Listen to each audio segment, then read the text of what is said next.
Ebeye de dey. Na preko enim sebe odwampopo bi esi kroni mu a wase wadoro se. Sebedi akone be kwen bodi akede. Na se kofi nro ni ya aben ntima nyina ni mu ampata na wo yade.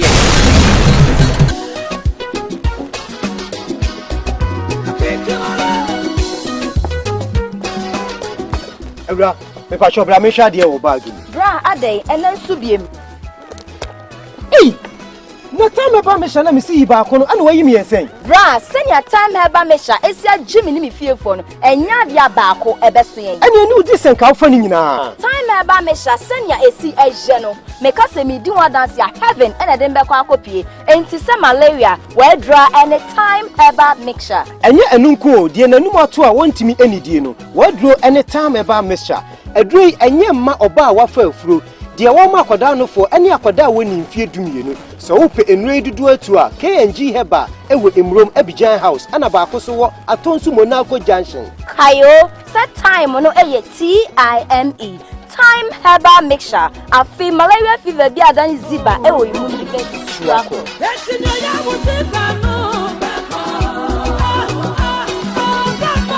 So what about what your papa do na? Mu watch na se be ma we. Yeah, this is my secret.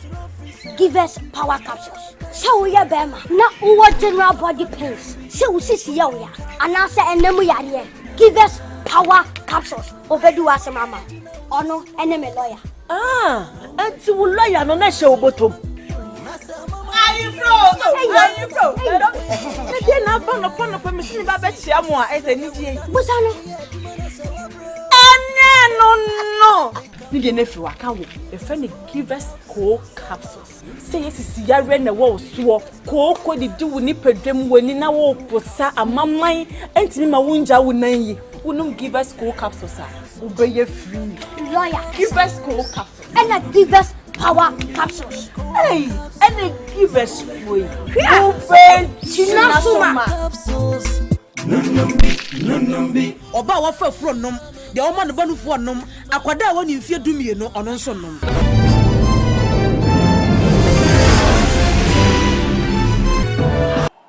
You are the mama na su bio akraba maka me ho.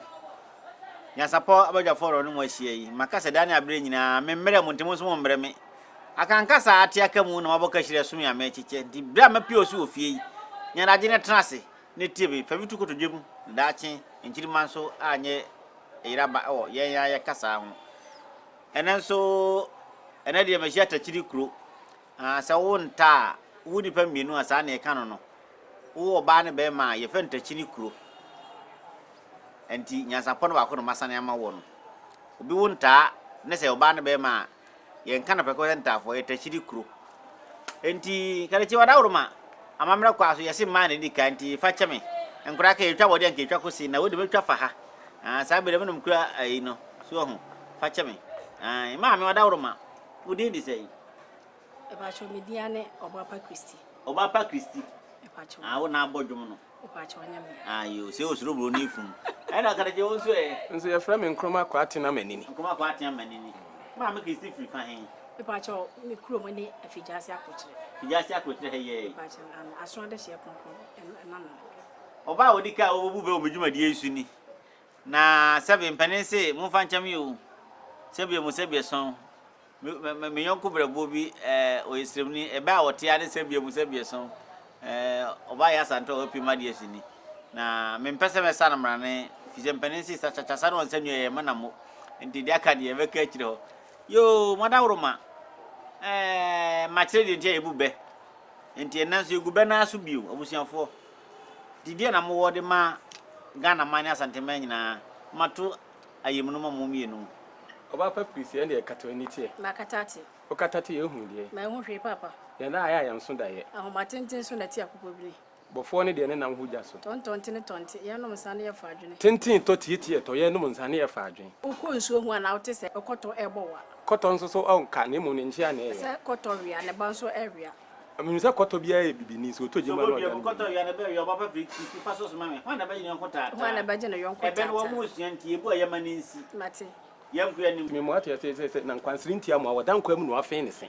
enyambia makona ekona ne ye ne ana sense enkyere na esogu ne sia sen na ye ne de abobo mo chichi firi nso ase beka che so odenche mawu ya na enyi Papa Chris wokuri wunsi na okai wose fem ne hwonhwom shiampo ano ya na mframa ase me mo wate ase se me mo wate ase edua ben e na etwie sanso na wofe hu nua nso ano ebia ne mpampuro edua enye wani ebe wo no yetu ase ye nyensen na wofe hu enso na no na di no na adwene akora pa de kokwa ahwa ate damra mo ahaba na kire no fefe na efese oda mani be komirika na obeso no no fo na nyese beti ato sebi akora nso hu ne nsa kokora na oni mpanimfo didi ene me na na agoso ebeni ofre fijase akokire ono aso na ka na asem se udidi na se wa me ya na ade uketere maka ododo machi me mo ate ase me yonku bia me ba ha mbehia no ye fe na du achampon ona kama me te ase mobile mo nua ho a wo se mo me me susu me na no aso na ka se wo se aboa kontrol mfi wo se ne suma aso me nya dua bia mere mo ma me se dua kwa aba ofre sanso so na me na na agoso ebeni no a ono aso na tete me enti wo kire mama mere ne amamre pa ono aso ene bu bembi enso so e kire me se edua enya webe wo wonu eya na yetwa so ye tu ase ne yentwa so me papa ye fe ne nkruma dasa wo se obi mfa ni ha han kwa prinkin sima fi sanso so na se enhwerema wo me da eya na yete ni wura no me mo ate ase se atua wo enya tua na emum ne nkatwon sanso so na me pese me ma wote ase se yesoma banyansafo ne yesoma na moten oba pa Chris me kam wote ase se oba nim se afento na ware ase a otuba nchia wo achachafo edu na amapem a omu nyina to ba me mo ate ase se oni ma ye freje a je adua abuda o yere fum kwa ansa na ni fre ni beto bo abo so na ne net bibi so me mo ate ase se abofra bongwa na o ma achechede ehum ni aham ni nyina so ya ha me ma wo oba pa Chris ne me kan pen amwati ase se de okosa conference ro da bone yakwati eduro mi ranso anu anso ne haban me sa kan pen a kire wo se wure fi ukrom hina ben a oyira wo bedwa ase aboa no so wode ne huhu na we na afu aboa no so an hawa won se ne bon matina konson so atuka brafuto ma se enyima ye na nya akroma be chi akoko a na betie mu se he asin petra papanyi dudu nti na ma ne tiri ho ehunu bi penso nti na aboa sere wa oje ne ba wo mo ehwe ye na wo mo sa asua edubi so benu amaninsi ansa na wato audience wada uruma sa na edi agro na go bi amra ho se de meka no enti yenko ne ma me oba pa Chris so so a ehun bi penti na aboa sere wa oje ne ba agro na wayi nani ato nchi me mo wate ase se ensuo fa wa honhoma nyina atan ho ane ensuo fa na honhoma nso nyina atan so de me pa ama wate ase se ensuo a ye nwimu nam no yantumu nso a ensuo anya patafo ani twa akwai ewo mu saade na enso no se edua wo ho no mu kwaye edado ho na enso no se opini ho a na hu ba bi edua na bi asi me mo ate ase se kuntunu we hwan ani nchia na eko samampo mu su akoduro uni wu ana ya na wabusu yasa anomani tifo nso fidie yi ntenten no me no bekọ nso ya na de dada wisi entate ansa nchia dum so nyame boa ne ma no fro sanso aboa kontromfi sanso na me pese me kira wo se abu oba pa Chris me mo ate ase se onya abotre dwa aboa ntate a na ohu no na koma okwatani a okodwa wase won chia obi alo nim se obi na no chia man suro wo no anu ohene tufu antie ina di takrabo a woni tiri ya pa ebe hu nti ne chechire boa akokọ bi de anim adechie nso tie firi oni na no sa na akokọ be de nso na na tie ba na nkumu ba akokọ oben oni ne di abebesre ehum ni aham so ni nyina ya hahan hu hwe kwa ma minti na atwe mienu nam nya danta ne de adweta na sa sika eba no pia o me mo wate ase se edua akokọ na sidi wu ye ne ntekuma won tena se ntomko sanso na aboa anase ewo fia ya na emusa de oto ntentan me mo wate ase se wahia me bisunsuonyu no wase bia no obehia mu bia odi meche wo so apetese no atwitwa bie ahoma tenten na ti akokọ bi eno anu a nana oba pa Chris me sa ma wate ase se kwantimpo mu kusie oni mrikatu a na o yekusie kukodufo sanso na aboa aberwa na ya na ote adoma wotena dia di fo chiesu di bofra wotofo wanu fo wanu nyam ne hi abofra yetunifo wontie no ya na okwante ade me mo ate ase se kusie opese oda na ahwe a ne bi apoma no abaya wontie ne nne eja no ne chima no kruda pa sabi woye woto abora imfran ma wo yem sanso na otete aduane bo ne ma oyefuna ebo twene ma wosa ba bia wonkosi a wono se ntoto bo nko ho ane ahwene o yeti mpanimfo ani ma ya na bi nyira me mo ate ase se anoma konsu a odena no nanso oni hina na ode asa aboa serewa se woto bu ase atoto na wunya ne morewe sika ya ma so di anoma age nkuku na ne tiri hu tutu ye no ana se ne tiri hu amfu no afi so na se ma so a na wura mu takra no bo anyina sana entate ya wonso no woto bu ase na wudwa aboa ntate ya na hu no na obi mfiri adua jama so mepre kotokre wofo udidi na wa meya ana do tachira makododo aboa koku na ntwe apia so ne kwa didi nso ne sia pro Sounds so not touch the man is in one way, or more than 4 pounds, so much. Cliquez ye wo yen tuche ye mfom no. Na which touch the man so and so no yan. Me mo ata say Nyansapo krumuti on so mopo. Sana ko to say Cliquez area was him. Won search be ye o dante say won sayem. Huma de won men pen for say ya na kosros. Say so ade for achechede won tobi.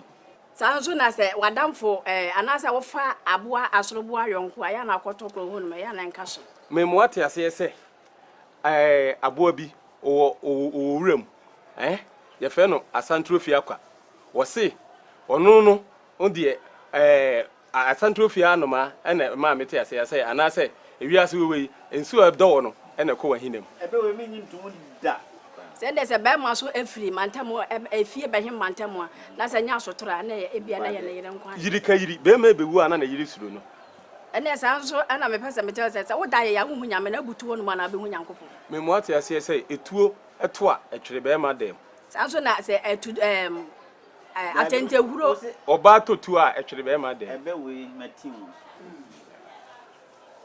o se etutu a esi be ma bo ne tutu etwere be ma dem enya kankasa etutu a ma shego oba pa yenko a wa kodi mfremfrem wa de ye pamo utu amerika koduru asikira osemesu nti nanka mliki se ye ntimi ano no ne fere nsamampo also na atende nwo otua woto a na ya na ye hwiri ntireja me mo wate ase se etia ndi tia nka na nkyere se abontenso ni mefa nkodi agura mu ya yi wo nkyɛn wo se aka ma sa baako osuro koto kwa akwa ye bokasi etim fomframa de ne kɔ na atente hu ekura aboa prakwa nimu no ɛna aponchi chaka chenchen bia ebe mu a wo se wo no na ye de wa dɔre srade oba pa chaka chenchen ye de ya ade afon ma me wate ba kankasa ye kuye ni me mo ate ase se wo frudu atente ne se wo te hwe de atumpa be ma adomre mfa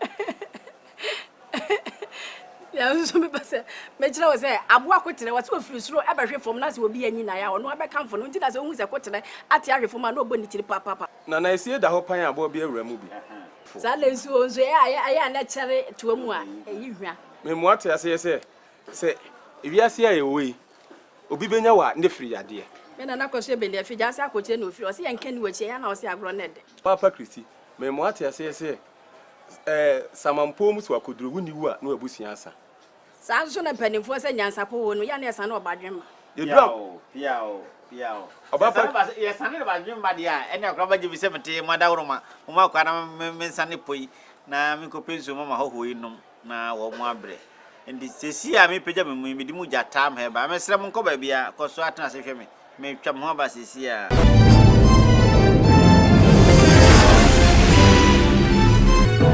mi nuanom Ghanafo me cheche obi bia mo amoma me mo bibia awoni one me be kanfo Cliquez capsules na chrem and na Cliquez pea powers na wo nyina eso aduma obi aye Cliquez capsules no na aduma ne se obi a wo yematim ebe kokuru wo bibia wo system no ba bia choku bia ebe yini nyina aba mema mo yeduma den asabre na atwam pedro weya Cliquez capsules na Cliquez pea power no so hey that's my secret oh mama mahojo majo kojoto mama mo yire no mu bu mani chia no pa me kama kirewo ebo aduma papa ebe ma ne power na ma waye power ni me ne kabo mu dia na ye basta kele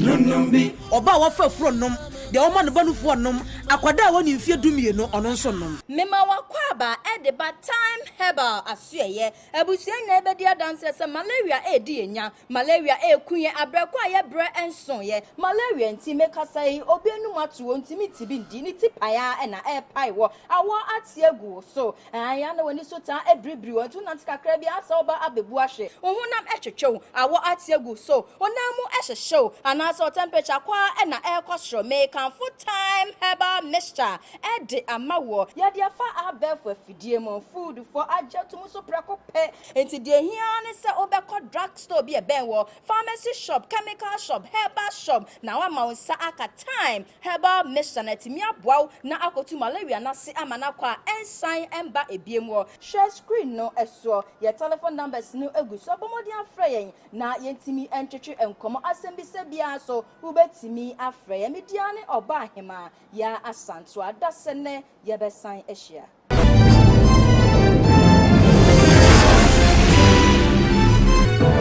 Yam Queen. And now, Passavi de Cacra, maybe empty, and I'm afraid continue offer. That's also an So, Bobby, Musab and my children say, You're free continue offer. Can I know the brofua? And now your phobia, you do continue or and a year jar. Na kuntu so ababia ye ko twa no nsuo ho bia ye de ye kuntu no enti ohana onipa cross so aye no no wa bre ne ko mu bu no so onya pesa we de kakra amawie enti na mebe so kuntu oha enye kuntu ofa enti obi aka otwa to mane no cross enye sa ne ka no enya pesa we de ana pesa tumpo kakra amawie enti na mebe so kuntu oha na kuntu do fra ofa se odum kwa ya fra no ofa ne ko fra kuntu ofa sa na beretie enti manya antum yanku ani fontum frafu ani danchem frafu na omo nyina fu ye ba ko so omo didi anu omo fo we san se aduane wo ye didi mu ha minimo dentia Nana, yejo the Okosha confono nsuro da bone. what to put it to yanku ani oba fa kesi me yo yenko ye Nana, se wonya kromfo na nante kromfo na nte aye pa wo kromfo. jatata na ye nya ho ani ho Nana de obo wa no nte kromfo. sanso na ya na obofuo ho no ya na onim aboa yarefo Nana de onim to na edin gina twene ano. sanso na ako atuduru asako na nya ako wontu Nana ahohene nti na eja mowe. sanso na ye tufu nso na wanti ya na akwante ya Nana na ye tufu nso na ye ntu sebre. Nana aboa kokosechi opefia benti na odidi sumuna so. Nana beden so na ye yie ani sumuna so. yanka ni wachi ya na ase agro nede Nana yeto na nka ye ntu yanka ankola nyina abo akonhoma. Nana wiase ama ne hunu nti wo akra fofo to ho na obobna.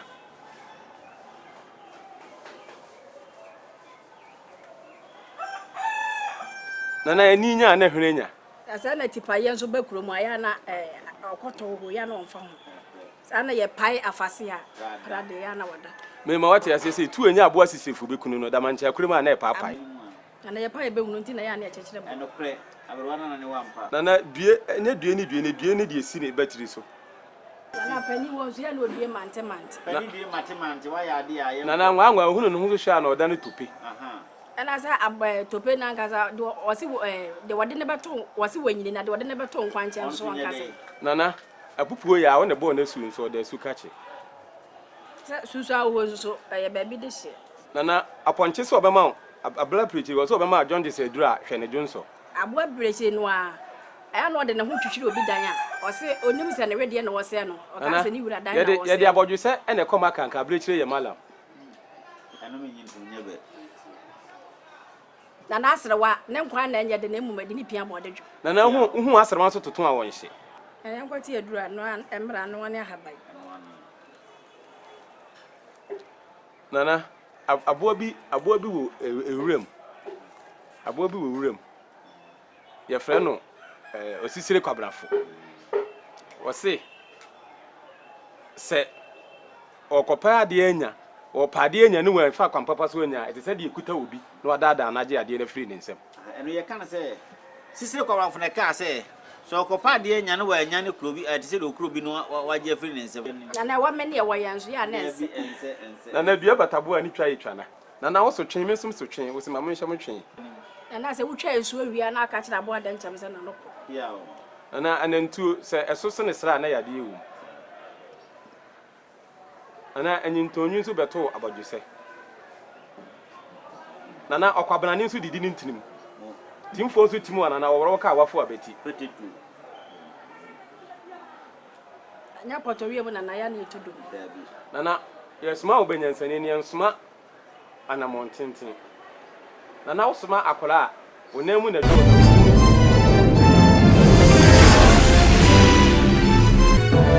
Mema wakwaba ede ba time herbal asuye ebusie na ebedi adanse se malaria edi enya malaria ekunye abreko aye bre enson ye malaria nti mekasa yi obienu matuo ntimi tibi ndi ni tipaya na pai wo awo atiegu so aya na woni so ta ebribri wo tuna ntikakra bi asa oba abebu ahwe ohunam etwetwew awo atiegu so onamu ehhehyew anaso temperature kwa na ekosro make am full time herbal mixture ede amawo ya afa abefo afidie yemo food for aja to muso prako pe enti de hiane se obekọ drugstore bi e ben wo pharmacy shop chemical shop herbal shop na wa ma unsa aka time herbal mission etimi aboa na akotu malaria na se amana kwa ensign emba ebiem wo share screen no eso your telephone numbers no egu so bomodi afre yen na yentimi entwetwe enkomo asembi se bia so ubetimi afre yen mediane oba ahema ya asanto adasene ye besan ehia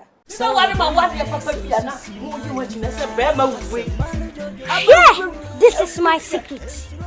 Give us power capsules. So ya bema na uwa general body pains. So sisi ya uya. Anasa enemu yariye. Give us power capsules. Obedu ase mama. Ono eneme lawyer. Enti wo lawyer no na hye obotom.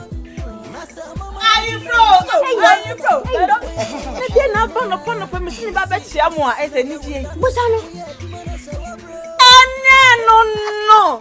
Nige nefi waka wo. Efe ne give us capsules. Say sisi yare na wo so ko didi wo ni pedwem wani na wo posa amamman enti ma wunja wo nan yi. Unum give us capsules a.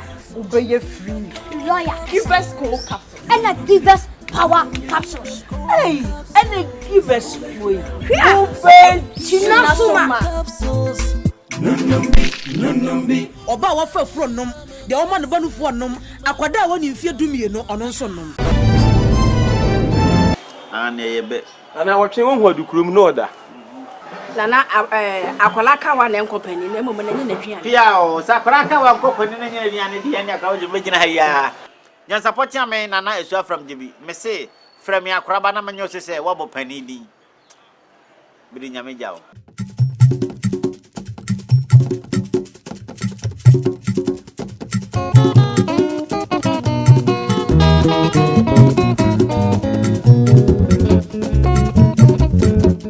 Mama,